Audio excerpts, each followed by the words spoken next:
Viva, Pedro Miguel Santos no teu ouvido. Bom, mais ou menos, apenas no que à minha voz diz respeito. Este tom informal serve apenas para te lembrar de que este episódio foi produzido para ser ouvido com auriculares ou aos escutadores. Se não é assim que me estás a escutar, carrega na pausa, equipa-te a preceito e depois recomeça. Feito o aviso, deixo-te com a republicação do 3º capítulo de Dá-lhe Gás. Aqui vamos acompanhar a Australis, a empresa australiana que queria furar em Aljubarrota e na Bajoca. Lá foram, até uma povoação e outra. E se em Aljubarrota as coisas correram muito bem, na apresentação, na Bajoca aconteceu tudo menos isso. Houve pupos, gritos, houve ação direta e a delegação empresarial saiu com o rabo entre as pernas. Fica com o episódio, não te esqueças, foi publicado originalmente em 2019. Até já.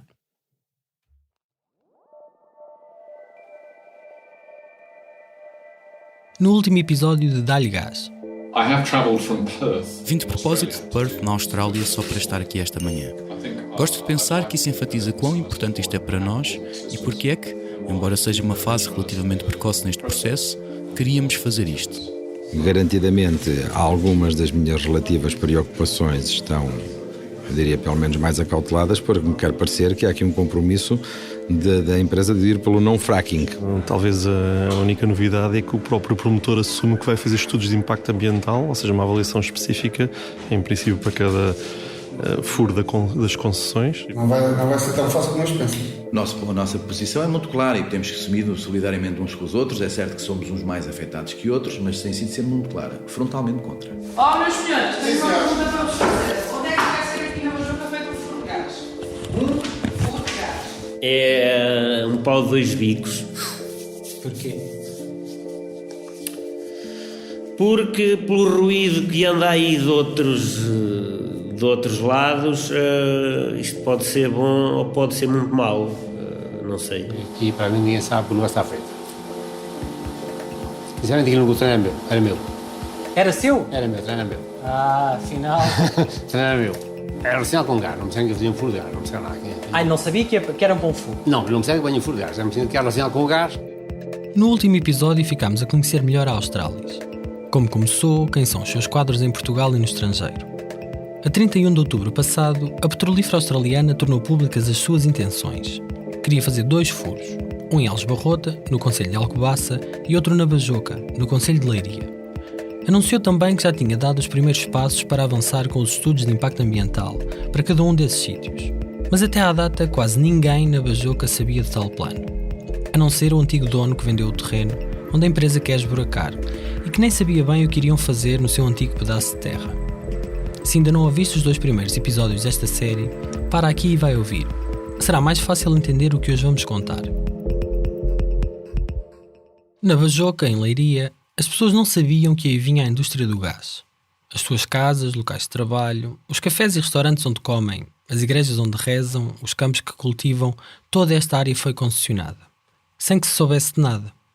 Os 2.510 km² de direitos de exploração do subsolo nacional que o governo vendeu em 2015 dividem-se por 18 concelhos, onde moram cerca de 825 mil pessoas. Mas nesta ampla área do centro-oeste nacional, há terras onde a indústria petrolífera não é estranha. Em Aljubarrota, por exemplo, há mais de 20 anos que várias empresas já tinham furado e feito campanhas geossísmicas. Já tinham entrado no imaginário da população. Eu também só descobri o furo mesmo em cima. E foi o que fez mexer, foi ser daqui, estar ligado a movimentos sociais e ambientalistas e perceber que em Portugal as empresas estavam cá desde 1800, mas forte, começaram há 20 anos, 30, e não havia nenhum grupo ambientalista, não havia ninguém a acompanhar, não havia nenhum relatório, não havia ninguém a fazer perguntas. Eu pensei, como é que é possível estar aqui há 20 anos? Apresento-vos uma voz que vão ouvir várias vezes ao longo deste episódio. O meu nome é João Vinagre. Eu vivo nas Caldas, nascido, e vivo cá ainda. Portanto, cresci na Zona Oeste. E E em 2012... Em 2012, João percebeu que andavam a montar uma torre para furar mesmo ao lado do mosteiro de Alcobaça. E aí é que eles descobriram a coluna de gás que leva a que haja empresas ainda interessadas em investir. E isso fê-lo passar os últimos anos a investigar tudo o que podia sobre as indústrias petrolíferas no mundo e cá dentro. Criou um blog chamado Gás Natural Não, gasnaturalnão.wordpress.com, onde coloca notícias, pesquisas, vídeos, divulga eventos e campanhas, explora estudos, teses de mestrado e doutoramento, escreve reflexões, análises críticas, teorias, umas mais certas e factuais que outras, é preciso dizer. Um verdadeiro repositório sobre o tema. Vinagre é um homem de muitas causas. Lê, estuda, investiga. Foi a primeira pessoa com quem falei para fazer esta série. Passámos mais de 3 horas à conversa. Eu não sou técnico, mas eu acompanho isto há 6 anos. E não acompanho em Portugal. Durante muitos anos tive que acompanhar o que se passava nos Estados Unidos, na Austrália, na Polónia. No início, a sua atenção virou-se para fora de Portugal. E a sua preocupação estava nas explorações não convencionais de petróleo e de gás, como as areias bituminosas ou o gás de xisto. Nos furos tradicionais, como se caricatura nos filmes ou nos desenhos animados, faz-se um furo num reservatório de petróleo ou gás e ele vem à superfície. Nas explorações não convencionais, os hidrocarbonetos não se juntam em grandes bolsas homogéneas debaixo da terra. Podem estar misturados com e entre vários tipos de rochas, areias, lamas, de forma fragmentada. O que a tornou não convencional, e o nome foi dado pelas empresas, foi isso. Foi o tipo de investimento que tinhas que dar para estudar tecnologias novas, materiais novos, que tornassem economicamente viável. João esteve envolvido numa campanha internacional que lutava contra a extração de areias bituminosas, que são uma mistura de areia, barro, água e betume, e a sua exportação para a Europa. Esta é uma das formas mais poluentes e destrutivas de explorar petróleo e que usa mais energia para o transformar. Tem o seu epicentro na província de Alberta, no Canadá, e é um gigantesco depósito de hidrocarbonetos onde se montou um dos mais impressionantes projetos industriais da humanidade. Em 2015, um grupo com mais de 100 cientistas norte-americanos e canadianos assinou uma carta pedindo uma moratória à extração deste tipo de matéria-prima, pelos efeitos que provoca na paisagem, na contaminação de águas e poluição do ar e pelos impactos nas comunidades. O Canadá é o terceiro país do mundo em reservas de petróleo, atrás da Arábia Saudita e da Venezuela, onde também há explorações de areias deste tipo, na região de Orinoco. O ativista começou também a olhar para outro tipo de explorações. Disseram, como é que é? Queres apresentar uma cena sobre o fracking? Estamos ali no espaço e tu... E ele lá foi, falar de mais uma técnica não convencional, chamada fraturação hidráulica ou fracking, em inglês. Consiste num furo vertical que já debaixo da terra faz um desvio, tornando-se horizontal, como se fosse um L. Isto permite esburacar uma secção muito mais longa do subsolo.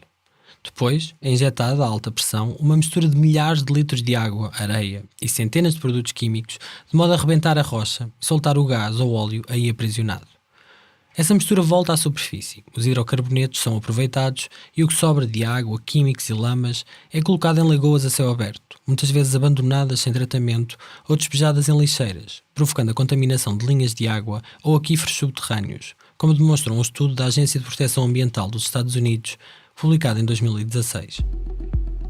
É por causa destas consequências que João Vinagre não quer cá o fracking. Ele acha que é bem possível que a Austrália recorra a esta técnica para furar em Elsbarroto na Bajoca.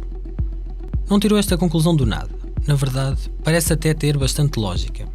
Por 3 razões. Ora, acompanhem. Primeira razão. Em todos os documentos submetidos ao longo do processo de avaliação ambiental, explicámos o que isto era no último episódio, a empresa descreve os furos como perfurações verticais que depois fazem um desvio horizontal, a forma mais comum de extração de fracking. Segunda razão. Os contratos de concessão Batalha e Pombal, é sempre destas áreas que falamos, são na prática tirados a papel químico um do outro. Só muda o nome e as coordenadas da zona vendida. E neste está escrito, nos números 3, 4 e 5 do artigo 2º, que a concessionária, a Australis, e cito, deverá respeitar todas as leis em vigor durante a vigência do contrato de concessão, em particular a que respeitar a utilização de técnicas de fraturação hidráulica. Diz-se ainda que para poder utilizar esta técnica tem de ser pedida autorização prévia à tutela, a qual só poderá ser recusada com fundamento na lei.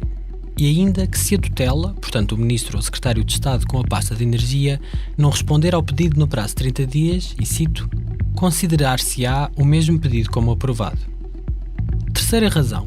Para além de Portugal, onde ainda não fez nenhum furo, a única outra geografia onde a Australis opera é nos Estados Unidos da América. até ao final de 2018, era a principal titular de direitos de superfície na área central de produção da Tuscaloosa Marine Shale, TMS, uma bacia sedimentar entre os estados do Louisiana e do Mississippi, onde a petrolífera explorava 59 poços de petróleo. Mas tem uma área tão grande que no seu relatório anual de 2018 estimava poder abrir cerca de 410 poços nos próximos anos. E em todos eles... We used fracking in the US, yes. Okay. That is the start of a fracking operation. It is a tool in the toolbox. As palavras são de Ian Lusted, presidente do Conselho Executivo da Australis, quando foi a Leiria, em outubro passado, apresentar os planos da companhia aos autarcas ambientalistas e jornalistas. O fracking é uma ferramenta na caixa de ferramentas. E, pelos vistos, é uma ferramenta que se usa apenas nos Estados Unidos da América, não em Portugal.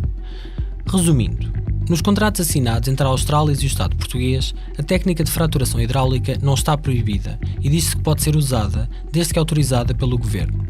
O tipo de furo que se vai fazer, vertical e depois horizontal, é semelhante aos que se fazem num furo de fracking. E, finalmente, fora de Portugal, no único local onde tem operações nos Estados Unidos da América, a Australis utiliza fracking para explorar petróleo. O que a empresa diz e repete em todas as declarações públicas, comunicados de imprensa e entrevistas não deixa margem para outras interpretações. Em Portugal, não vai usar a fraturação hidráulica. Os furos são convencionais, tão normais como qualquer outro furo, como um furo para captação de água, por exemplo. Será que alguém em Alves Barroto ou na Bajoca acredita nisto? Que já ouviu falar em fracking ou fraturação hidráulica?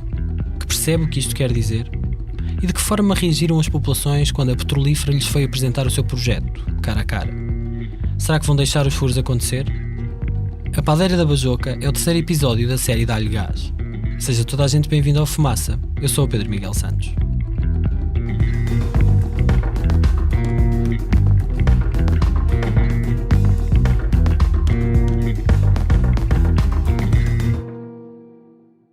Não é só João Vinagre a andar desconfiado.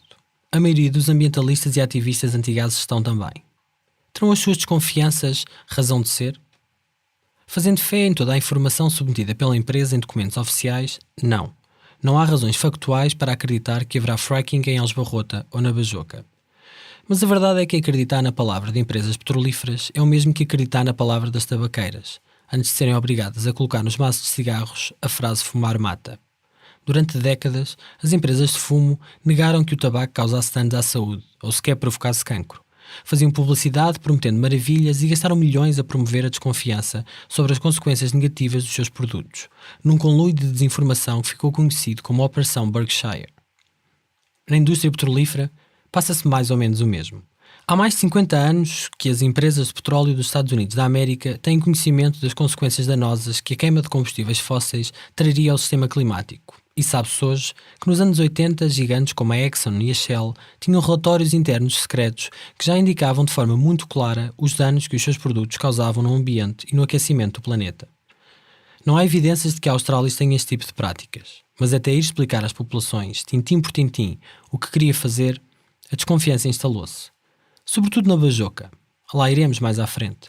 Porque em Alves Barrota a coisa parece tranquila, como lembra o João Vinagre. Aqui em Alcobaça fizemos uma ação que foi distribuir flyers, aproveitámos a Feira Medieval de Alves Barrota e tentámos incentivar um bocado as mulheres de Alves Barrota, mas pronto, foi engraçado. E a conversa mais que tivemos lá num café foi logo um rapaz a dizer que mas é mau porquê? Eu tenho ali um terreno, eles pagam não sei quanto por ele, porque é que é mau?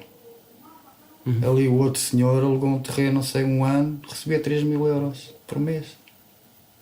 É mau porquê? O impacto que a indústria petrolífera deixou na área não foi nada negativo. Isso é um problema ativista, ou pessoa ativa, ou pessoa local vai ter uma grande dificuldade em dar a volta.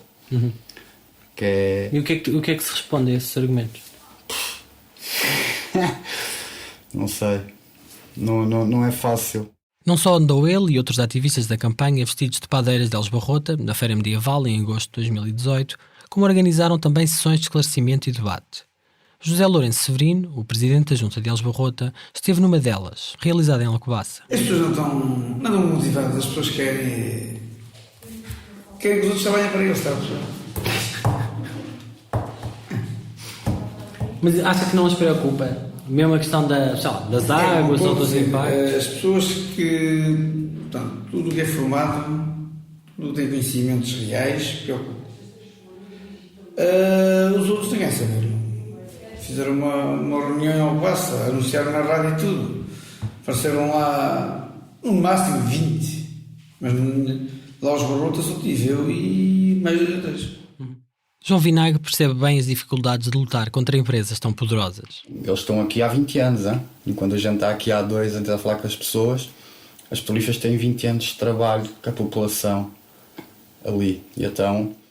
Nas 1001 vidas que já teve, nas muitas causas em que já militou, da libertação animal à luta contra a construção das barragens do Sabor e de Fostua, Vinagre sabe que não há receitas que se apliquem de igual modo em cada terra. Cada comunidade é uma comunidade. E muitas vezes a palavra ambientalista é um mau cartão de visita. Foi o que aconteceu nesse café. O pessoal começou a falar em alterações climáticas, em economia e acabou-se. Tu não podes chegar a uma população do meio do nada e começares a falar. Tens que os fazer perceber que aquilo que os filhos já não se interessam e que eles usaram a vida toda vai-se perder. E que as gerações futuras podem vir a precisar disso, que é a água, a terra e o convívio entre eles e entre a ajuda, porque que é o que acontece nas aldeias. Tu chegas lá, vivem lá idosos, não vivem lá pessoas novas. As pessoas novas que vivem lá, às vezes são investidores de agricultura. Só que como é que tu vais dizer a um agricultor: você não pode deixar as petrolíferas vir para aqui, porque senão, mas como é que achas que eu exporto a minha fruta? Como é que achas que o meu trator funciona? Se vocês param com o petróleo, como é que a gente vai ganhar dinheiro para a família comer? Portanto, isso eram as respostas das pessoas? São respostas comuns. É uma resposta que existe em qualquer comércio que tu vais tentar fechar. Ou seja, até comunidades que vendem drogas é o que respondem. Como é que eu vou ganhar dinheiro para a minha família? Né? É o que te dá dinheiro. E isso sempre tem sido um dos problemas do movimento ambientalista em Portugal, ao tentar introduzir leis de proteção, seja lá onde for. Não é? Tu vai ter os caçadores que não gostam de ambientalistas, os agricultores que não gostam de ambientalistas. Eu trabalho no campo. Eu todos os dias tenho que lidar com pessoas, todos os dias eles sabem o que é que eu defendo. E é isso, tu não consegues falar de... Temos que acabar com o petróleo. Eu já tive contra as lutas das barragens em Trás-os-Montes. E o que existe muito nas aldeias e nos pequenos povos é a ideia má dos ambientalistas. E dos de esquerda ou de direita, não interessa, mas a partir do momento em que eles te identificam ou que o teu vocabulário tem a ver com salvação do planeta, uma melhor política, já perdes as pessoas. Talvez o tom de gozo com que foram ditas as palavras seguintes seja disso um bom exemplo. Sr. José Carvalho, provedor da Santa Casa da Misericórdia de Aljubarrota, e tenho a dizer o seguinte: se o estudo de impacto ambiental for favorável, que avance a exploração de gás, porque nós aqui na Santa Casa há anos precisamos de gás natural, que ainda não puseram. Avancem com isso. Foi a última intervenção numa longa reunião de quase 3 horas. A 28 de janeiro deste ano, a Australis fez a sua primeira apresentação pública destinada ao povo de Aljubarrota. Pelas 20h30, no salão da Junta de Freguesia, estava tudo a postos. Colunas, projetor, aquecedor ligado, que a noite estava fria, 50 cadeiras perfeitamente alinhadas, à espera de agentes. Cá fora, uns minutos antes da entrada, fumavam-se os últimos cigarros. A sala encheu totalmente. O Presidente da Junta, José Lourenço Severino, fez as honras da casa. Quem tiver dúvidas, deve fazer hoje. Por isso estamos aqui. Obrigado a todos. Obrigada, Sr. Presidente. E vamos dar início então à sessão propriamente dita. Antes disso, eu gostaria de me apresentar. O meu nome é Helena Silva. Eu vou ser a moderadora desta sessão. Passo então a apresentar a mesa. Na mesa estavam sentadas caras já nossas conhecidas, que apresentámos no último episódio. Vasco Taborda, o representante legal da Australis em Portugal, Rui Machado, supervisor de campo, Paula Gonzalez, da ERM, a consultora ambiental que vai coordenar os estudos de impacto ambiental, e o diretor-geral da Australis, Eliane Lusted, que nos vai ajudar a conhecer melhor a empresa e o seu trabalho. Vai também esclarecer-nos sobre o trabalho que a empresa pretende realizar em Portugal, a fase em que está este processo, os timings de trabalho da empresa e, mais importante, a forma como pretende realizar estas prospecções. Muito se tem dito nos últimos tempos sobre este trabalho. Vamos tentar que esta intervenção seja o mais esclarecedora possível.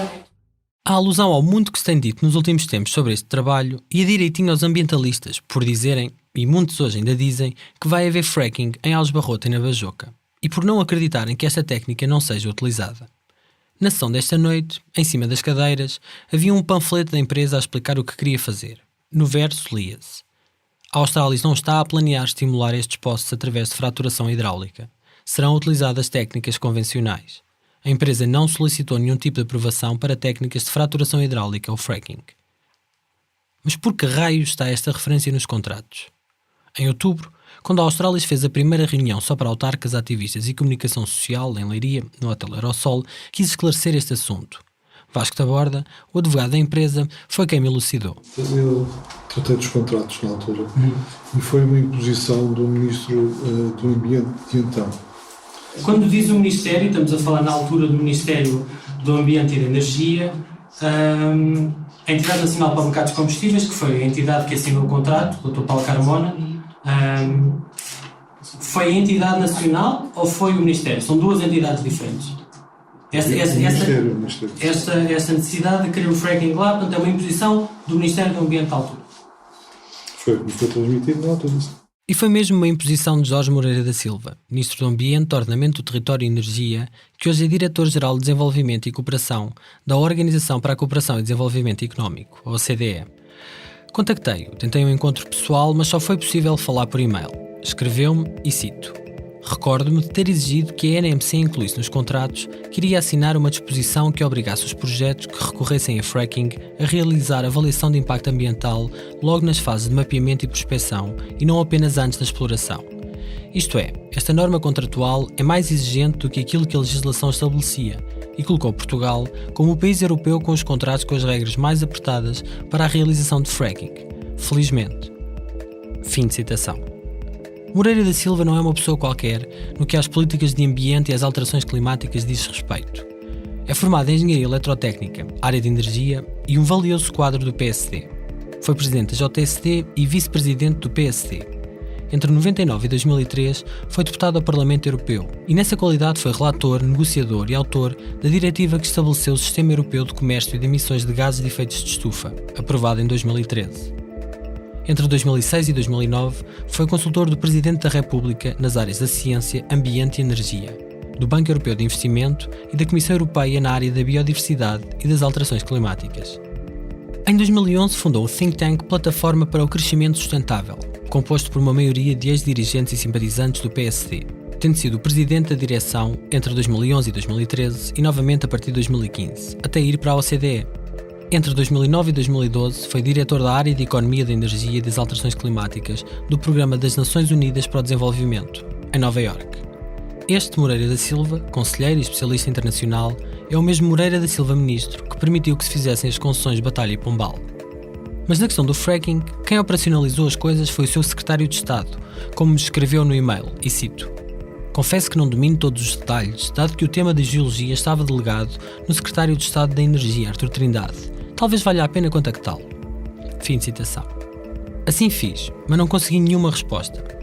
Trindade foi nomeado secretário de Estado da Energia do governo de Passos Coelho depois da saída de Henrique Gomes, quando este governante queria cortar as rendas excessivas no setor elétrico, pagas à EDP. Hoje, Artur Trindade é presidente do Conselho de Administração do OMIP, o operador português no mercado ibérico de eletricidade. A Direção-Geral de Energia e Geologia informou-me de que, e cito, por despacho do Sr. Secretário de Estado da Energia, Artur Trindade, 28 de novembro de 2014, foi determinado que deveria ficar claro que a concessionária deveria cumprir com a regulamentação que viesse a ser criada para a produção não convencional, em particular a fraturação hidráulica. Fim de citação. Ainda assim, a verdade é que o fracking não está proibido em Portugal, nem na Europa, genericamente. Foi banido apenas em França, Alemanha, Bulgária e Irlanda. Esta maneira de extrair petróleo e gás tem graves consequências ambientais por causa da enorme quantidade de água que utiliza, pela contaminação de lençóis freáticos e pelos sismos que pode induzir e provocar. Voltemos à apresentação da Australis. Era uma sala a abarrotar. Mais lugares houvesse, mais se ocupavam. Solenemente frequentada, estava lá todo o executivo da junta, estava lá toda a variação da Câmara de Alcobaça. Estava também a comunicação social. Estavam os ativistas anti-exploração de gás, os principais críticos neste encontro. Durante mais de 2 horas, Ian Lusted, presidente do Conselho de Administração da Australis, falou. Explicou, detalhe a detalhe, técnica a técnica, o que ia ser feito. De forma clara e sem vacilar. dizia uma ou duas frases em inglês e as duas tradutoras revezavam-se a traduzir para português. Quase 3 horas de explicações. E o que é que a empresa vai fazer aqui, em Aljubarrota, a umas centenas de metros da casa de Maria Celeste, que conhecemos no episódio 1? Vai ocupar uma área de 7.500 metros quadrados para realizar um furo com uma profundidade total de 3.200 metros. Depois de chegar tão fundo, a sonda sobe e a partir de 2.130 metros desvia-se horizontalmente, fazendo um L, e estica-se até aos 700 metros. Mas até isto acontecer há muito trabalho anterior. O projeto tem 3 fases. Na primeira, fazem-se os trabalhos de preparação, construção e instalação do estaleiro e das infraestruturas associadas. Nivela-se e compacta-se o terreno para aguentar o peso da maquinaria. Cobre-se o solo com uma manta geotêxtil e pó de pedra, para que a terra não seja contaminada. Ou se usa água da rede, ou pode ter de se fazer um furo de água artesiano para alimentar todo o complexo, embora já haja um no local. Na etapa 2, o processo é mais complexo, porque começam as sondagens, que duram entre 90 e 120 dias. Nestes meses vai-se tentar chegar às profundidades definidas. Esta fase faz-se passo a passo em etapas de perfuração, entubamento e revestimento e cimentação. Começa-se por furar até uma profundidade de cerca de 230 metros, com uma broca de diâmetro maior. Depois, é descido um tubo que é cimentado à volta. Supostamente isto garante que os aquíferos subterrâneos até essa profundidade não são contaminados. O processo continua, de fora para dentro, como se fosse uma boneca russa, uma matriosca. Volta-se a perfurar, até uma maior profundidade, já dentro da secção mais larga e isolada, mas desta vez com uma nova broca de diâmetro mais pequeno. Instala-se uma nova tubagem, ela volta a ser cimentada, vai-se mais fundo e assim sucessivamente até chegar aos 3.200 metros. Segundo a Australis, haverá 7 camadas de proteção entre o veio do gás e o subsolo. Uma vez feito o furo, começam os testes iniciais. Durante uma semana, deixa-se subir o que está nas profundezas. Separa-se a superfície num sistema fechado de atmosfera controlada. As lamas, os óleos e a água vão para um lado e o gás para o outro. E sobe torre acima, para ser queimado, numa técnica conhecida como flaring, ou queima da tocha em português, cuja finalidade é manter o poço de gás em segurança a uma pressão constante e também testar a qualidade do gás. Se esses testes iniciais correrem bem, começa uma fase de testes de longo prazo, por um período estimado de 6 meses. Se não se chegar aqui, sela-se o furo com vários tampões de betão, desmonta-se tudo, faz-se a recuperação paisagística e abandona-se o local. Tudo isto foi muito explicado, com todos os detalhes e jargões específicos da área. Isso já é difícil entender em português, quando até as tradutoras se atrapalhavam a traduzir os termos técnicos, imaginem ouvir isto em inglês. Que a Australis percebe do assunto não há dúvidas, mas o povo de Aljubarrota tem outras questões. If this was on your doorstep, how would you feel? A pergunta é se isto estivesse a ser proposto para a porta da sua casa, como está a ser proposto para a porta da nossa casa, como é que iria reagir? A questão é de Cláudia Cordeiro, professora, residente em Aljubarrota há 21 anos. Preocupa-se que este projeto venha pôr em causa o seu cantinho, o local tranquilo que escolheu para viver e envelhecer. Preocupa o barulho, o aumento do trânsito com a circulação de caminhões, os impactos ambientais numa região já pejada de pedreiras, onde a indústria extrativa prolifera. Fez questão de se dirigir a Ian Lusted em inglês, mas a tradutora da sessão teve de passar para português as suas palavras, como a vimos acima. E teve também de traduzir a resposta do chefe da Australis, para que toda a gente a entendesse. Compreendo, por um lado, muito bem quais são os riscos, mas também compreendo que vocês não têm o meu conhecimento e, portanto, a vossa percepção dos riscos é completamente diferente da minha. Ian Lusted falou dos seus mais de 30 anos de experiência na indústria petrolífera e no facto de já ter vivido com a família mesmo ao lado de locais de produção de gás, como quando morou no Brunei, um país na costa norte da ilha de Bornéu, no sudeste asiático, antiga colónia britânica, cuja economia depende em grande parte da exploração petrolífera e onde se localiza uma importante refinaria de gás no Pacífico Ocidental. E também fez promessas, falou nos benefícios para a comunidade local. Disse que cada um dos furos deve custar cerca de 10 milhões de dólares americanos, mais ou menos 8,9 milhões de euros. E se acontecesse como noutros locais onde tem furado, uma parte disso seria gasta ali mesmo, em Aljubarrota. 1 to 1,5 milhão a 1,5 milhão é gasto despendido na comunidade local. Mas nada obriga a Australis a investir 10 milhões de dólares no furo. O que os contratos dizem é que a sondagem de pesquisa a executar tem de ter pelo menos, e cito, um investimento estimado de 2 milhões de euros. Portanto, o impacto na comunidade pode ser muito mais pequeno. Talvez porque quando a esmola é demais o pobre desconfia, Paulo Araújo, aljubarrotense, quis saber mais sobre estes números. Até que ponto é que esta preferência pela economia local e pelas preferências e pela as compras e a aquisição de serviços a nível local foi pensada e está devidamente negociado, ou se é apenas uma coisa que se fala e depois, na realidade, havendo empresas locais que façam serviço, será simplesmente uma questão económica e os serviços e os produtos são adquiridos onde for mais barato. Normalmente é assim que acontece. Os números que eu referi diziam respeito a um estudo, aos dados recolhidos num estudo que foi realizado aqui na zona. Os números são vagos. Não passam de uma estimativa baseada no anterior trabalho da Mojave. E não havia nada decidido. Não havia nada em concreto. E não por acaso Ian Lusted referiu que Rui Machado, o atual responsável de campo da Australis, que antes trabalhava para a Mojave, conhecia a zona e estava a fazer um levantamento das empresas com as quais poderiam vir a trabalhar, até porque teriam de indicar isso no estudo de impacto ambiental. Lusted não se ficou por aqui. Anunciou que a Austrália está em negociações com o governo para criar um sistema de royalties que beneficie as autarquias, seja a Câmara de Alcobaça, seja a Junta de Freguesia de Aljubarrota. Uma conversa agradável aos ouvidos dos governantes locais eleitos ali presentes.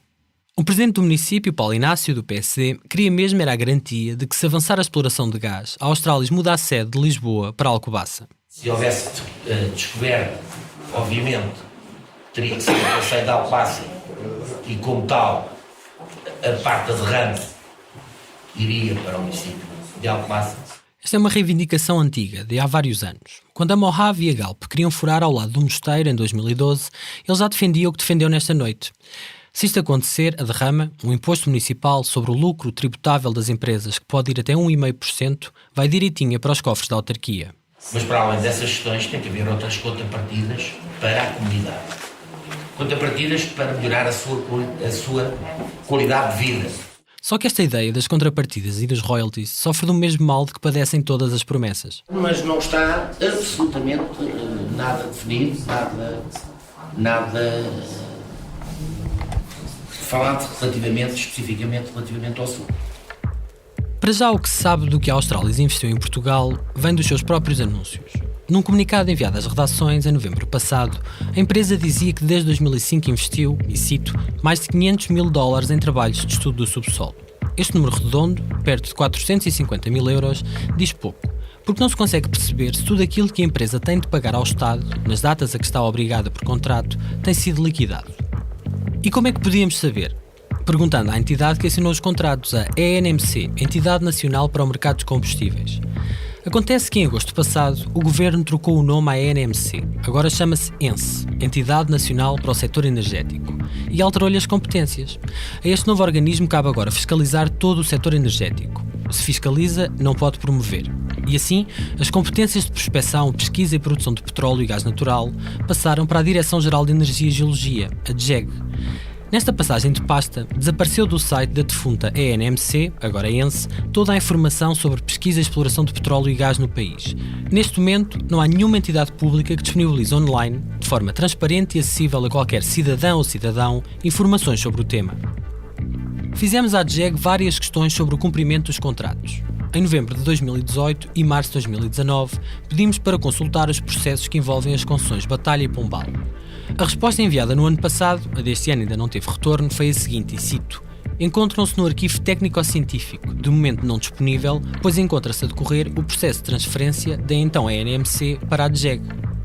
Mas nem tudo ficou por esclarecer. Por exemplo, quando perguntámos quanto foi pago até hoje ao Estado português pela Australis Oil and Gas Portugal Sociedade Unipessoal Limitada em virtude dos contratos assinados Pombal e Batalha, discriminado por contrato. A pergunta era esta.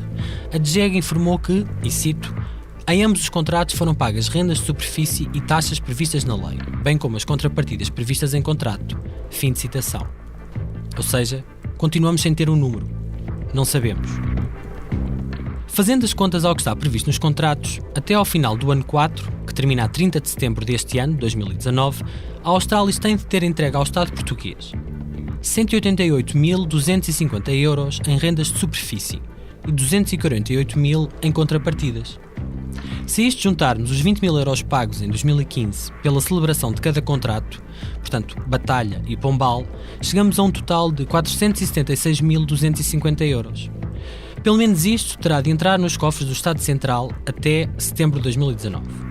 Olhando apenas para o que consta nos contratos, excluindo outros tipos de taxas, licenças ou procedimentos administrativos, o Estado chega ao final do ano 4 sem ter recebido sequer €500 mil pelos 2 contratos. Mas em Aljubarrota fazem-se contas a outros rosários.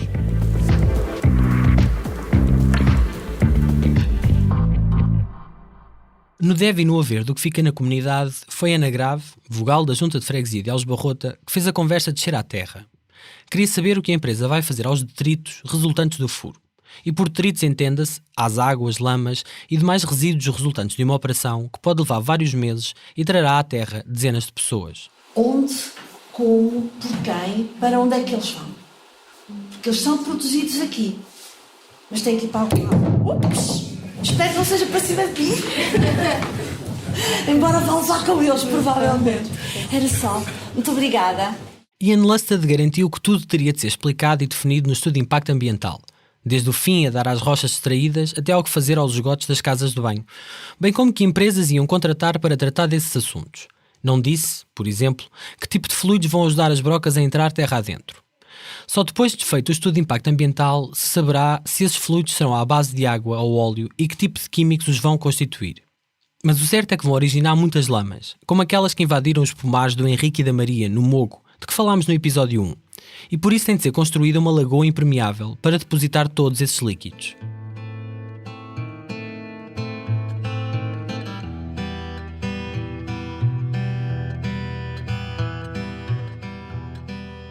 Naquela noite fria e úmida de janeiro, em Aljubarrota, falou-se pouco de água. Talvez porque ainda era inverno.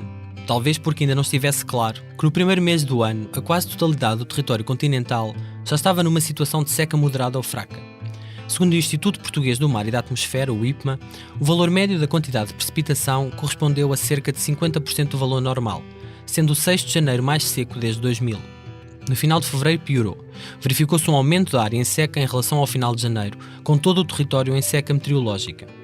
No final de março, a situação agravou-se ainda mais. 16,8% do continente estava em situação de seca fraca, 41,1% em seca moderada, 37,6% em seca severa e 0,5% do território em seca extrema, mediu o IPMA. Em períodos de seca, olha-se para o uso de água de outra forma. O consumo de água estimado para o furo de prospeção de Aljubarrota é de até 6 mil metros cúbicos para todas as fases do projeto. 6 mil metros cúbicos são 6 milhões de litros de água. Se tivermos em conta que o consumo médio diário de água por habitante, em 2016, foi de 187 litros, chegamos à conclusão que se gastará no furo da Australis a água que cerca de 32 mil pessoas utilizariam num dia. Mais de metade da população do concelho de Alcobaça. Quando ouvimos falar deste tipo de investimentos e do impacto, é assim, eu acho que há um impacto tremendo que isso pode ter a nível ambiental, sem dúvida nenhuma, e um impacto no nível da agricultura da região. Esta é Maria do Carmo Martins, a secretária-geral do Centro Operativo e Tecnológico Hortofrutícola Nacional. Esta associação privada, sem fins lucrativos, faz a ligação entre as universidades e politécnicos, os seus centros de investigação e as associações de produtores hortofrutícolas. A ideia é que o conhecimento científico chegue a quem precisa dele para melhor produzir. A sede fica mesmo à entrada de Alcobaça, perto do Museu do Vinho, a 7 minutos de carro do local do furo de Aljubarrota. Fui bater-lhe à porta em outubro. Maria já tinha ouvido falar no assunto, mas até àquela data ninguém tinha contactado diretamente a associação. Como quase toda a gente, estava preocupada. Sobretudo por causa da água, ou melhor, da falta dela. Há furos que secaram, pura e simplesmente, e para encontrar água temos que... Já não se consegue água às mesmas profundidades que se conseguiam aqui há 5 ou 10 anos atrás. Isso é feedback? É feedback dos produtores. Okay. O excesso de furos de água feitos na região, seja para uso agrícola, doméstico ou industrial, tem provocado problemas de disponibilidade para a própria agricultura, porque o nível de água subterrânea desceu muito. Ao mesmo tempo, porque se cultiva em terrenos muito perto da costa, se os níveis de água descem no subsolo, a infiltração de água salgada pode tornar-se um problema. Além de termos um problema de quantidade nesta altura, temos um problema de qualidade da própria água, que nesta altura já começa a ter um nível de sais elevado, que pode, em algumas questões, ser já limitante para a utilização na parte agrícola. Portanto, a utilização de água para furar e para fazer aquela exploração Pode ser conflituante com... Completamente, pode, sem dúvida nenhuma, sem dúvida que pode. Eu acho que é mais um problema que estas regiões vão ter e realmente a água, nesta altura, não se pode pensar nenhum agricultor, nenhum produtor, nenhum empresário que se queira dedicar à parte agrícola já não se pode pensar no sequeiro, isso é impossível, portanto, tem que se ter rega. Para produzir é preciso água. E no Oeste, produzem-se 2 estrelas das exportações nacionais. Esta região é uma região em que o setor agrícola tem um peso importante, não é? Portanto, nós estamos no coração da produção da maçã de alcobaça, e não só, e temos aqui também a pera rocha também é produzida aqui em termos de fruticultura. João Vinagre, o nosso guia de serviço, não tem muita fé nos grandes agricultores, mas pensa que só eles têm força para travar a exploração de gás na Zona Oeste. São os únicos que têm força suficiente à pressão política. Os produtores de pera, claro, fruta. São os únicos que têm força ali suficiente para pressionar o suficiente uma Câmara para tomar uma decisão de sim ou não. Que é o que os agricultores tentam fazer no Canadá e na Inglaterra, não é? Sabe que é difícil isto acontecer em Portugal. Muito difícil, na verdade. Há anos que trabalha na apanha da fruta. Conhece o pensar dos grandes latifundiários e dos produtores. Sabe que eles sabem que não haveria pera rocha ou maçã de alcobaça nos supermercados ingleses sem petróleo. E sem petróleo não vai haver trabalho, não consegues fazer agricultura, não é? E estás a dizer às pessoas que temos que acabar com o petróleo, numa sociedade que é completamente dependente de petróleo, 80% do mundo funciona de energias fósseis. E vais a uma aldeia, ainda pior, porque sem tratores não tens agricultura. Não é? Não é fácil, mesmo num debate, com uma petrolífera estás a dizer àquela pessoa que eles estão a enganá-lo. Porque há pessoas que ganharam muito dinheiro com o avanço tecnológico e com o petróleo. E também sabe que sem gente nas ruas, nada muda. O que não existe em Portugal também, que nunca existiu a nível político e depois foi completamente reprimido e apagado da história, é movimentos que se mexam nas ruas. Por exemplo, na Europa as coisas não têm parado, só têm parado nos congressos e nas assembleias depois da população ocupar espaços, depois da população ocupar ruas. Talvez o João Vinagre tenha de ir à Bajoca e as aldeias à volta da área onde a Austrália se quer furar. Aqui, a população quer saber mais, procura conhecimento e pretende ocupar as ruas.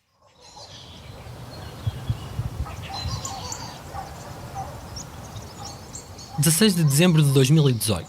Estou no Vale da Pedra, uma aldeia que pertence à União de Freguesias do Soto da Carpalhosa e da Ortigosa, que faz fronteira com a Bajoca. Passam alguns minutos das 9 da manhã. Olá, Catarina. Olá, Pedro. Então, já estás Tudo pronto? bem? É Cristina. Olá, tudo bem, Cristina? Prazer. Pedro Santos de Fumaça, sou jornalista. Fumaça? Sim. E a Cristina é de onde? Eu sou daqui, eu sou da Bolsa de cá, onde vou fazer furo. Boa. Estou a 300 metros. Mas eles andaram a fazer um trabalho incrível para estas aldeias todas a distribuir porta a porta. Este é o Marco, que é um dos dinamizadores do evento também. E queres dizer que vão começar? 10 horas. Às 10. Estamos no salão paroquial, mesmo no centro da aldeia. Do outro lado fica a capela do Senhor Jesus dos Aflitos.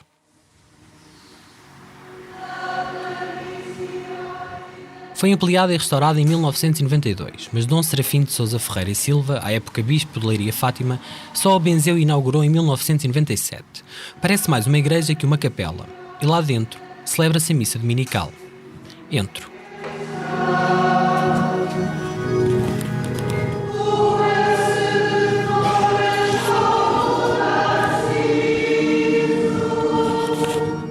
A capela estava cheia, as pessoas comungaram e no final o padre tinha um aviso importante para fazer.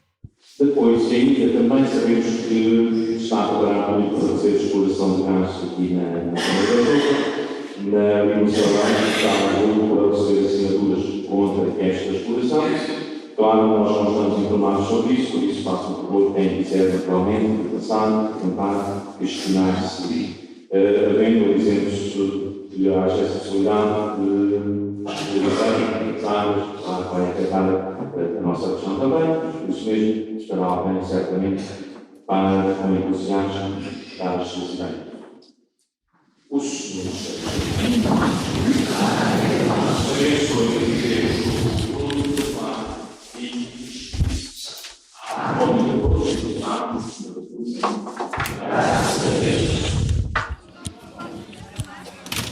E agentes lá foram, em direção ao salão paroquial, para assinar uma petição contra o furo e passar a manhã a discutir sobre o que se iria passar ali, a menos de 3 km.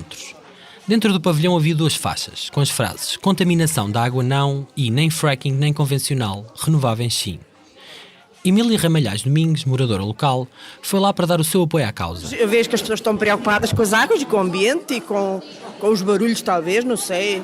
Eu não estou a ser muito bem informada, por isso é que também não posso explicar muita coisa. Pois, mas veio aqui procurar essa informação. Sim. Pelo menos o princípio dar a assinatura que não estou de acordo. Eu estou a ver que isto não é coisa boa. Mas o que é realmente não sei. E vai haver agora uma sessão de esclarecimento, vai ficar cá para ver? Olha, não, porque o meu marido fez ontem anos e tem lá a casa cheia. Os meus netos vieram da Alemanha de propósito e aquela coisa toda, de maneira que não posso aqui estar. Mas gostava de estar. Tem que tratar da família. Tenho, mas se calhar ainda há por aqui passo. Que eu tivesse visto não passou, mas é bem possível que tenha ido a uma das várias reuniões que agentes da e à volta da Bajoca têm organizado. Desde o encontro que a Australis organizou em Leiria, no Hotel Eurosol, só para presidentes da Câmara e Junta e ambientalistas, no final de outubro, que os sinos tocaram a rebate. Soube-se que haveria aqui um furo e o povo foi espalhando a palavra. Começou a procurar informações, a falar com ativistas e a organizar sessões de esclarecimento. A primeira aconteceu logo um mês depois, a 30 de novembro, na Associação Bajoquense para o Desenvolvimento, ABAD. A ABAD é a organização defensora da natureza na freguesia. Gera um espaço chamado Parque Natural do Pisão, onde há uma zona de lazer, mesas para fazer piqueniques, um moinho movido pelas águas de um ribeiro, as ruínas de um antigo forno de cal. É o orgulho dos bajoquenses. Além disso, as instalações da associação são num grande terreno, com pinhal, e onde a ABAD construiu um enorme pavilhão polivalente, que é também a sala de visitas da freguesia. No dia 30 de novembro, pelas 21 horas, a sala encheu-se com centenas de pessoas para ouvir os ativistas anti-exploração de petróleo. E vendo que ninguém sabia de nada, achei que deveria tomar uma iniciativa e dar a conhecer à população o mais rápido possível, porque isto era um assunto de extrema gravidade e não poderia ficar parado sem fazer nada. Rapidamente isto tomou proporções gigantescas. Este é Jairo Dias, que dinamizou o encontro e se tornou uma das caras da resistência local ao furo. É da freguesia vizinha, mas vai mudar-se para a Bajoca. Tem sido das pessoas mais ativas na dinamização das sessões públicas aqui na zona. Tem 33 anos, é engenheiro. Com ele nessa sessão estiveram os suspeitos do costume. Catarina Gomes, do Movimento do Centro contra a Exploração do Gás e também da campanha Linha Vermelha, da Academia Cidadã. Luís Fazendeiro, da plataforma Algarve Livre de Petróleo. Do Algarve veio também Laurinda Seabra, da ASMA. E ainda Nicola Oliveira, da 350.org, que já aqui entrevistámos no Fumaça. Esteve ainda a Carla Perino, do Climáximo, e o Ricardo Vicente, do Peniche Livre de Petróleo. Falaram dos perigos da exploração, de fracking, das consequências ambientais provocadas pela indústria dos combustíveis fósseis mundo fora e de alterações climáticas. Mas essa sessão não foi suficiente. No Val da Pedra, a aldeia ali ao lado, mesmo sendo noutra freguesia, o furo da Bajoca também não deixava ninguém dormir. Por isso era preciso juntar toda a gente. E Marco Domingos, que cumprimentei mal cheguei ao salão paroquial, resolveu fazer alguma coisa e auto-organizar uma reunião. Pediu ajuda à Cristina Bailão e a Jairo Dias e juntou mais amigos. Fez uns panfletos a anunciar o evento e pôs mão à obra, que era preciso avisar a malta. Não fui só eu, fomos uma equipa. Eu fiz o Val da Pedra, de baixo, fiz Jandarrua, mais um grupo também, andei na Relvinhas na Cambarneira, depois houve outros grupos que fizeram. Por acaso até... Mas quantos panfletos distribuíram, tens noção? 400 aproximadamente, porque depois também demos uns aí para umas terras à volta, 400. Foram quase todas as casas aqui do lugar. Todas as casas. Nós não olhámos para uma casa e dissemos, esta não. Só mesmo em casas sem caixa de correio entregámos por baixo de um portão, por baixo de uma porta, num para-brisas de um carro, quando não estava a chover, tentar informar ao máximo. E as pessoas vieram, talvez umas 150 almas para ouvir, perguntar, discutir. Bom dia a todos. Bom dia. Eu sou a Catarina. Foi uma manhã no mínimo animada. Catarina Gomes falou das intenções da Australis e das razões que levam os ambientalistas a ser contra o projeto. A eventual contaminação das águas, a emissão de gases de efeito de estufa, as alterações climáticas, as poucas vantagens económicas para a terra e para o país. Já o povo tinha muitas dúvidas, perguntas, receios. Falou-se de tudo e mais alguma coisa. De acidentes, de doenças, do fim das abelhas, nos desastres nucleares de Chernobyl e Fukushima, nas descargas das fábricas de celulose no Rio Tejo, no custo das energias renováveis ou no risco de poluição do ar e das águas das ribeiras da região. Falou-se da necessidade de ouvir a outra parte, a empresa. Que explicações teria a Australis a dar? E também se questionou a falta de posicionamento da junta local, a União de Freguesias do Souto da Carpalhosa e Ortigosa, que ainda não tinha dito publicamente se era contra ou a favor dos furos. Isto foi de tal forma que a Presidente, Eulália Crespo, eleita pelo PSD, que assistia na plateia e até tinha emprestado o projetor para se fazer a apresentação e deixar de fotocopiar os panfletos que se andaram a distribuir, saiu ao meio, sentida com as críticas. Nada que tivesse deixado preocupado Marco Domingos. Estava seguro das suas razões. A nossa mensagem foi bem passada, o povo está alerta e vamos lutar contra isto. É seguro dizer que a maioria das pessoas na sala estava, no mínimo, muito desconfiada. E não houve ninguém a defender em voz alta a exploração de gás. Mas várias vozes sugeriram que era preciso ouvir os argumentos da petrolífera. Em termos da Australis, eu duvido muito que a Australis alguma vez apareça aqui alguém para esclarecer alguém, porque eles já têm os contratos na mão. Ponto final, não vem aqui para convencer ninguém por... Mas Marco estava enganado. Senhoras e senhores, boa noite. Eu pedia que, entretanto, fossem ocupando os vossos lugares dentro de 2 ou 3 minutos. Gostaríamos de dar início a esta sessão. A Australis foi mesmo à Bajoca, terça-feira, 29 de janeiro de 2019. Um dia depois da sessão de esclarecimento em Aljubarrota, a petrolífera australiana levou a sua equipa e tinha a população em peso no Salão da Abade. Marcada para as 9 horas da noite, a sala encheu-se num repente.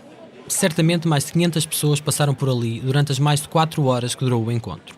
Não havia cadeiras para sentar tanto povo. Aquilo que eu peço é que as pessoas que queiram colocar as suas perguntas se dirijam ao microfone. Uma vez que somos muitos, a sala está cheia, eu vou pedir que tenham alguma contenção em termos de tempo. E depois o Ian e os restantes elementos da mesa estarão disponíveis para responder às vossas questões. A petrolífera australiana foi ali dizer exatamente o mesmo que tinha dito no dia anterior, perante o povo de Aljubarrota. O discurso estava mais oleado, as tradutoras enganaram-se menos e só os detalhes relativos à localização mudaram. Aqui a profundidade do furo será maior, chegará aos 4.350 metros. Mas nesta noite houve uma coisa bem diferente. O povo. A massa de que se fazem as e os bajoquenses parece ser outra. E se alguma vez houve uma padeira em Aljubarrota a expulsar invasores, podia bem dizer-se que ela se tinha mudado para a Bajoca, onde a população recebeu a equipa da Australis de forma bastante dura. Sobretudo quando a petrolífera falou em contrapartidas e benefícios económicos, os tais 1 milhão ou 1,5 milhão de euros que poderão ficar nas comunidades. Todo o dinheiro que está investido nesse poço está a comprar uma guerra com este povo todo. Uma guerra que você vai pagar para sair. Eu só quero que seja franco no risco, porque não é com esse dinheiro que nos está a oferecer que a gente se vai vender. E tenha consciência que na próxima sessão não vai ser tão calma. Possivelmente vai ter mais oposição. Eu, da minha parte, vejo que vocês vêm aqui para tentar nos comprar. Uma das intervenções mais assertivas e duras da noite partiu de Arsénio Capela, bajoquense, na casa dos 30 anos. Quis que a empresa percebesse que não era bem-vinda à Bajoca e deixou-o bem claro. Eu quero saber qual é o meu risco. Se o meu risco for algum, eu considero que está-me a tentar eliminar a minha família. A gente vai tomar as medidas que forem necessárias para nos defendermos. Tenha isso em consideração. Obrigado, boa noite. Não só se dirigiu assim a Ian Lusted, presidente da Australis, durante a apresentação, como no final foi diretamente falar com ele, repetindo-lhe cara a cara tudo o que já tinha dito perante os seus conterrâneos. Falei com ele depois disso. Tu disseste palavras muito fortes, não é? Quase foi. Em tom de ameaça, dizendo que... Não foi tom de ameaça, foi uma constatação, porque ele vem para o nosso lugar, ele tem que se pôr no nosso lugar, que é a nossa terra. Nós vamos defender o nosso bem-estar dos nossos filhos, das próximas gerações, independentemente de nós temos que fazer frente, não estou a dizer que seja violento, mas vamos sempre marcar esta posição, que somos contra. E ele tem que sentir isso, e se ele não sentir isso, nós basicamente não estamos a ser transparentes. E queremos lhe dizer que ele é bem recebido para comer à nossa mesa, mas não para furar na nossa terra. A ação tinha começado calma, as pessoas foram para ouvir, mas à medida que o tempo foi passando, a população foi ficando mais hostil. Gritos, apupos, e já nada do que alguém da Australis dissesse era realmente ouvido. Se Arsénio marcou a sua posição, José Luís, que mora a 1 km do local do furo, gritou-a. Vocês não fazem dos outros burros. explicações, explicar aí a grossura, tudo. Isso pode arrebentar tudo. Isso pode arrebentar tudo. E a minha casa fica a 1 quilómetro, arrebenta a casa, arrebenta tudo. E os meus vizinhos também. Não é? Mas a Austrália não rebenta. A Austrália não rebenta. Porque eles levam o dinheiro para lá e não rebentam. Tem que cá buscar o dinheiro. Não. Ao pé da minha casa nunca vai haver um furo. Eles são bem-vindos cá para passarem férias e gastarem cá o dinheiro. Agora furarem cá não furam. Vão furar para a terra deles. E se não forem capazes, a gente vai lá furar. A gente vai lá furar. Até para o Alentejo, José Luís mandou a Australis, dizendo que havia lá muito espaço. Ironizou, riu-se, foi mordaz. Mostrou-se admirado por Marcelo Rebelo de Sousa não estar ali, já que há a todo lado, e foi ignorando os pedidos da moderadora para terminar. Porque a primeira pedra que ele atinge à primeira máquina, a máquina é destruída pelo povo. É destruída pelo povo. Eu tenho direito a viver uma vida saudável. Eu tenho direito a dormir descansado de noite. Eu não posso estar com noite com medo que haja uma explosão do gás a 1 quilómetro da minha casa. Eu não posso dormir com medo. Medo foi a palavra da noite. Do barulho que as máquinas vão fazer, das águas que podem ser contaminadas, de um eventual rebentamento. A tudo isto a Australis respondeu com experiência na área. Relembrou que desde que a empresa existe, em 2015, nunca tinha tido nenhum problema ou acidente. Detalhou tintim por tintim os mecanismos de segurança dos poços, as várias camadas de revestimento, as válvulas de segurança. Lembrou que há um estudo de impacto ambiental a ser feito e que se este furo de prospeção for avante e se encontrar gás passível de ser explorado comercialmente, tem de se fazer um novo plano de trabalhos e um novo estudo de impacto ambiental. E lembrou ainda que as autoridades nacionais têm de aprovar e fiscalizar tudo isto. Mas as palavras de Ian Lusted soavam sempre a conversa fiada e o povo queria garantias. Se não acontece nada de mal, porque é que vocês fazem estudos de impacto ambiental? Se corre tudo bem, não tem que haver problema. Agora eu quero saber é, se a água ficar poluída, contaminada, o que é que nós fazemos? If the water is contaminated, se a água for contaminada, but for sake of clarity, I genuinely don't know how that could happen. Mas para deixar bem claro, não vejo como é que isso poderia acontecer. Márcio é um jovem da Bajoca. Não desarmou até ouvir o diretor da Australis fazer uma promessa que um dia antes, em Algebarrota, não tinha feito. If the water is contaminated, we will supply water. It will not be contaminated. Se a água fosse contaminada, nós providenciaríamos água, mas a água não vai ser contaminada. Mas nem assim as pessoas ficaram descansadas. Caso algo corra mal, que garantias temos em como não encerram a empresa Australis e nos abandonam à mercê da catástrofe iminente e descartam responsabilidades? Ruben Mortágua é espeleólogo e membro do GPS, o Grupo de Proteção de Sicó, nome da serra que liga Condeixa Nova a Pombal. Foi até ao Salão da Abade apoiar os bajoquenses. Ele e outros membros desta associação ambientalista, com sede em Pombal, têm aparecido sempre que há ações deste género. Como muitos dos presentes naquela noite, parece acreditar pouco na palavra da empresa e ainda menos na dos políticos eleitos. O governo não vai fazer nada para nos ajudar, nós não confiamos no governo. Talvez esta ideia sintetize bem o espírito da maioria dos populares presentes. Desconfiança. Se a equipa da Australis tivesse percebido isso antes e soubesse que ia encontrar uma plateia totalmente diferente daquela que no dia anterior encontrou em Alcobaça, teria sido mais cautelosa. Mas não foi. E a noite acabou assim. O Zé Pedro Luís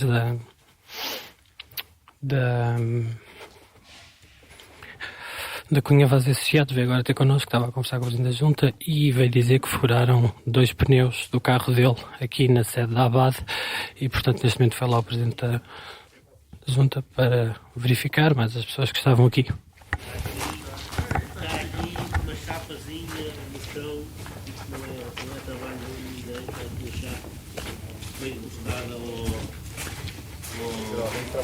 Do lado da frente do pneu e apanhou os 2 pneus. Eu devia ter visto, eu devia ter.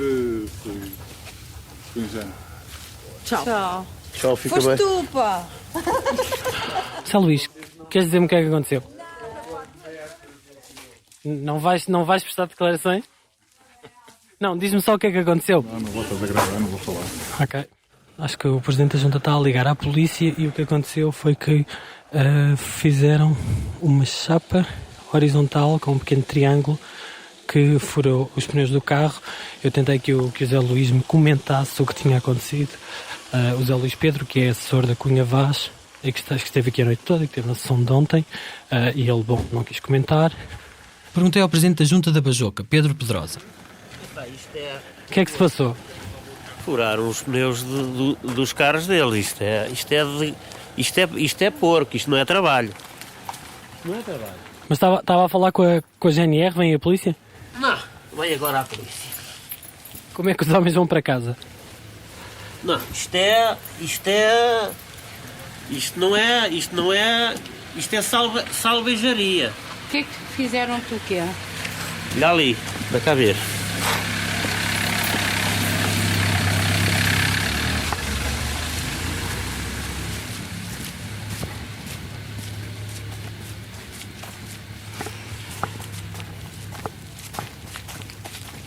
Está a ver aqui? Um serralheirozinho fez aqui uma chapazinha para furar um pneu.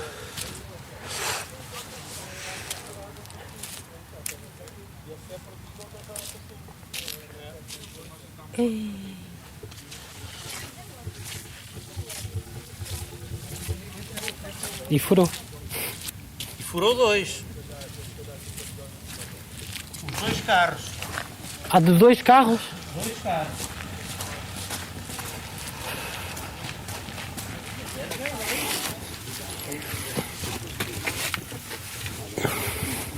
Isto não é. Isto não é. Isto. Temos direito a fazer a nossa luta, mas de forma limpa, não é? Para fazer só prejudica a situação. Ainda bem que estava cá o jornalista. Sim, ainda, desculpa, não havia a tua chamada, desculpa.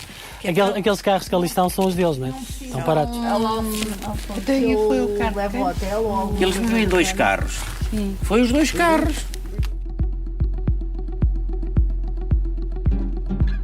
No próximo episódio de Dá-lhe Gás. O nosso primeiro produto energético de massas foram os escravos. Porque a gente não trabalhava, quem trabalhava eram eles. O petróleo veio substituí-los. É já na próxima década que devemos colocar o maior esforço na redução de emissões de gases com efeitos de estufa. Acontece que este gás natural, no seu processo de extração, liberta quantidades gigantescas de metano. O gás natural liquefeito e a importação de GNL norte-americano para Portugal, com Portugal a tornar-se no hub do gás para a Europa Ocidental, é uma das maiores oportunidades que Portugal tem tido em décadas.